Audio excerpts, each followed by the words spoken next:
everyone, so this is an old French technique called boutis, if I'm saying that correctly, which is highly doubtful. So the technique can be found in a lot of old quilts, but I think it translates well to the world of classic sewing. So I'm using some white Neola boutis, and all the materials along with timestamps are linked in the description box below, and the embroidery motif is available on my Etsy page. In order to do the technique, you'll need 2 layers of fabric. I have a lined collar here, but if your situation wasn't lined, then I suppose you could stitch another piece of fabric behind the area you want to apply your boutis.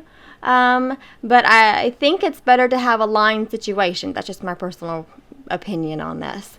Anywho, so the first step of the technique is to establish your boutis shape by going through both layers of fabric, and I'm not sure if you must use a certain stitch for it to be considered like boutis, like the technical definition. I'm not really sure what that is, but the concept will work with a variety of stitches. So I'm using the back stitch here. You could do the running stitch, or you could do the stem stitch, the outline stitch. You get the idea. The only requirement is that your stitch goes around your shape and between both layers of fabric. You're kind of creating a little pouch, if you will. Alright, so the next step, and sorry for the harsh lighting, this was now after the kiddo's bedtime and I'm just finishing this up on the couch. So anywho, you will need to pick a color for your yarn to fill the pouch with. Now it can be helpful to put your yarn under your fabric to kind of get an idea of what it's going to look like, or you can stick with white, which I think is the traditional like boutis route. Then I use a tapestry needle, and a yarn needle is going to be too dull in this situation. So to get the yarn threaded, I wet it down like all get out, and then I put it through the eye, like I kind of pull it.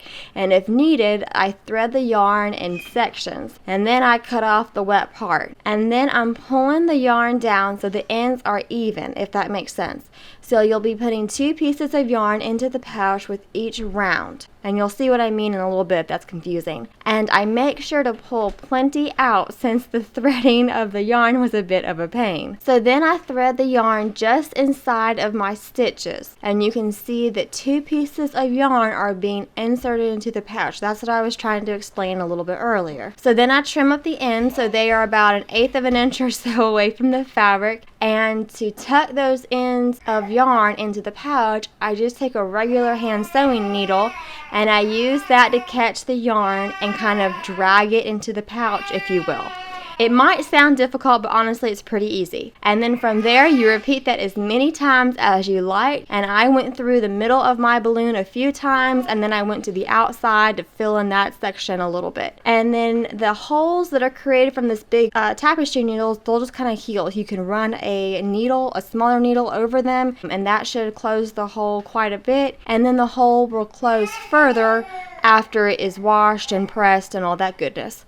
So there you go, a filled balloon. This would be gorgeous with a flower motif and a kind of like a shadow puffy effect. There seriously is so many applications, so take the concept and just run with it. As always, I hope this video was helpful. If you have any questions, please leave them down below and I will do my best to answer them. And as always, I appreciate y'all for watching, and I hope to catch y'all next time.